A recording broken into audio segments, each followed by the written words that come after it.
Eh bien, salut à tous, j'espère que vous allez bien. On se retrouve aujourd'hui sur cette nouvelle vidéo pour parler du bienheureux Carlo Acutis. Je ne sais pas si vous avez vu l'actualité. En tout cas, récemment, le pape a annoncé la canonisation du bienheureux Carlo Acutis. Donc Carlo Acutis, ce jeune saint millénial, c'est-à-dire parce qu'il est né en 1991 à Londres, de parents italiens, pour après revenir en Italie, à Milan, où il incarnera donc un jeune garçon passionné d'informatique, passionné de la Sainte Messe, mais surtout passionné de l'Eucharistie. Comme il disait d'ailleurs, les gens bronzent devant le soleil et les gens deviennent saints devant l'Eucharistie. C'est pour ça que depuis sa plus tendre enfance, Carlo Acutis adore aller à la messe et surtout adore l'Eucharistie. Il a passé toute son enfance à développer quelque chose à ce sujet, à développer donc un site internet où il recense tous les miracles eucharistiques.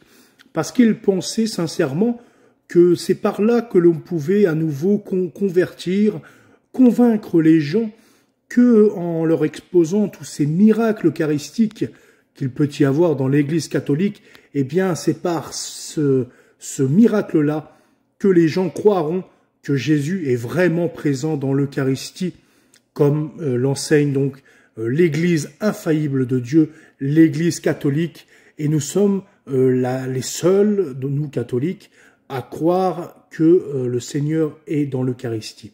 Toutes les autres confessions n'y croient absolument pas. Alors c'est une merveilleuse nouvelle en tous les cas que cette canonisation. Donc le premier miracle, avant toute chose, pour sa béatification, c'était un petit garçon brésilien qui a souffert d'un grave problème au pancréas et qui a été guéri grâce à l'intercession de Saint Carlo Acutis, du coup, qui est futur saint bien sûr, mais qu'il sera du coup.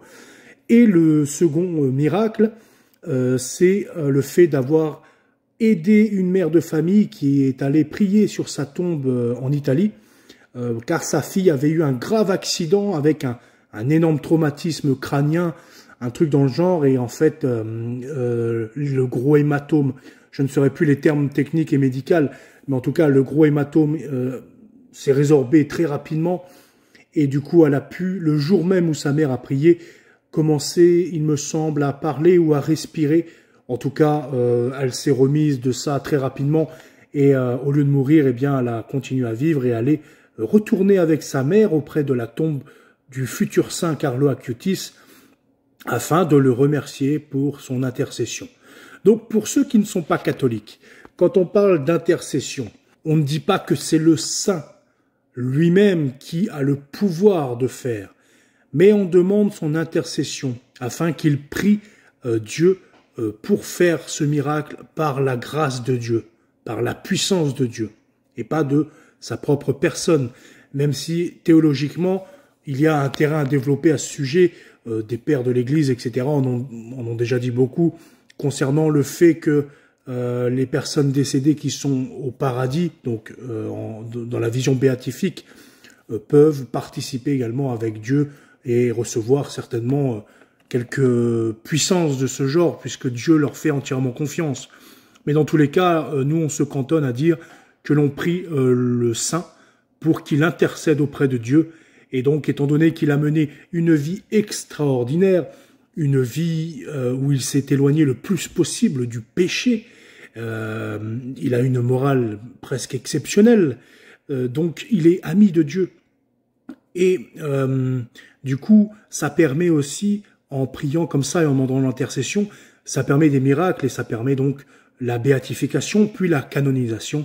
C'est comme ça que tous les saints deviennent saints, grâce à des guérisons miraculeuses une fois que leur mort est venue, une fois qu'ils sont décédés. Et donc après, Dieu les confirme et l'Église, après, officiellement, les déclare saints. Pour Carlo Acutis, donc ça devient un saint patron des informaticiens en quelque sorte, et surtout le saint moderne qui a accepté la technologie, la modernité, avec ses limites, avec son temps, puisque du coup il est né en 91, il est décédé à 15 ans, donc bon, il n'a pas connu toute la technologie qu'on connaît aujourd'hui, parce qu'il a 15 ans de retard aujourd'hui, Mais dans tous les cas, déjà, il croyait que Internet était une façon d'évangéliser, en créant un site Internet, en démontrant tous ces miracles. Donc il croyait déjà que l'évangélisation se passerait sur Internet. Du moins, une grande partie aujourd'hui se passe sur Internet, puisque les gens sont déchristianisés de toute façon. Donc les gens, il faut aller les chercher là où ils sont. Et où est-ce qu'ils sont aujourd'hui? Eh bien, ils consomment de l'Internet, ils consomment du YouTube, ils consomment du Instagram, ils consomment du Facebook, du Twitter. Eh bien, il faut aller chercher les gens là où ils sont. Sur des forums comme le forum jeuxvideo.com par exemple. Eh bien, il faut y aller, il faut y aller. Et il faut convaincre, et il faut apprendre, enseigner, éduquer, prêcher. Et je crois, comme Saint, donc le futur Saint Carlo Acutis, je crois que la conversion en montrant et en exposant les miracles de notre religion, je pense que c'est ce qui peut le plus convaincre de nos jours. Et c'est pour ça que je m'appuie énormément sur tous ces miracles. Déjà rien que, on va dire, contre les sédévacantistes par exemple, ou contre certains tradis FSSPX entre guillemets, qui rejettent par exemple la nouvelle messe. Déjà, on les réfute rien qu'avec ça, avec les miracles eucharistiques de la nouvelle messe, tout comme les miracles eucharistiques de l'ancienne messe, qui est maintenant en forme extraordinaire, pour convaincre des personnes qui ne sont pas catholiques ou qui sont protestantes, par exemple. Mais en tout cas, les sédévacantistes ne peuvent pas dire « oui, c'est une fausse église, oui, c'est une fausse messe, la messe n'est pas valide », comme certains de la FSSP, il faut le soulever, qui disent que cette nouvelle messe est hérétique, je ne sais quoi. Eh bien, ça leur démontre qu'ils ont tort, puisque des miracles eucharistiques s'y passent. Et donc, qui dit miracle eucharistique, dit confirmation de Dieu, ou alors ça vient du diable. Si alors ça vient du diable, tous ces miracles eucharistiques, pourquoi ceux de la messe en forme extraordinaire, ça ne viendrait pas non plus du diable, par exemple? Quelle différence alors? Si tout peut venir du diable, alors tout vient du diable et il n'y a plus de vérité nulle part. Donc la vérité est dans l'Église catholique, encore une fois, par ces miracles éclatants, par la sainteté, encore une fois, de Carlo Acutis, qui a été donc exposé avec son corps et ses chaussures modernes. Il me semble que c'est des chaussures Adidas ou Nike. Bref, il épouse vraiment notre siècle. Il est le saint de notre époque. Et donc, n'hésitez pas à le prier, lui demander tout ce que vous voulez pour qu'il intercède auprès de Dieu. Puisque l'Église nous propose tous ces saints dans la prière pour qu'on les imite, pour qu'on leur demande de l'aide, puisqu'ils sont vraiment en face de Dieu et donc ils n'ont qu'à prier devant Dieu. C'est-à-dire que nous prions sur la terre et Dieu, pour nous, il est en haut au ciel, par exemple, même s'il est toujours aux côtés de nous. Mais lui, le saint, le voit directement en face à face. C'est-à-dire que Dieu est en face de lui. Il n'a plus qu'à venir auprès de son trône et puis lui demander quelque chose. Donc c'est pour ça que nous prions les saints pour leur intercession auprès de Dieu.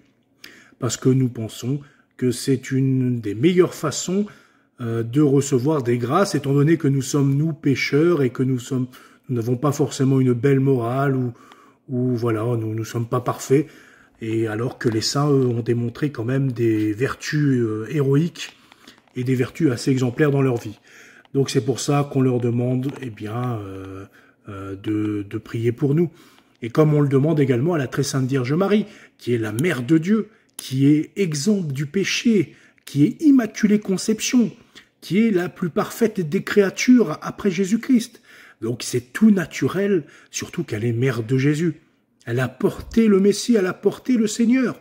C'est tout à fait normal pour nous de lui demander qu'elle prie pour nous, de lui demander son intercession, comme pour Joseph, qui était le père de Jésus. C'est tout à fait normal de leur demander d'intercéder pour nous auprès de leur Fils, auprès de Jésus-Christ, eux qui le connaissent le plus que nous. Donc voilà, c'est tout ce que j'avais à dire sur Carlo Acutis. Et en tout cas, Carlo Acutis, j'espère qu'il va prier pour nous et qu'il va nous prendre sous son aile pour nous mener au ciel. Et on l'espère tous. Bonne journée à tous. N'hésitez pas à vous abonner, à liker cette vidéo si elle vous a plu, à commenter, etc. À bientôt. Salut.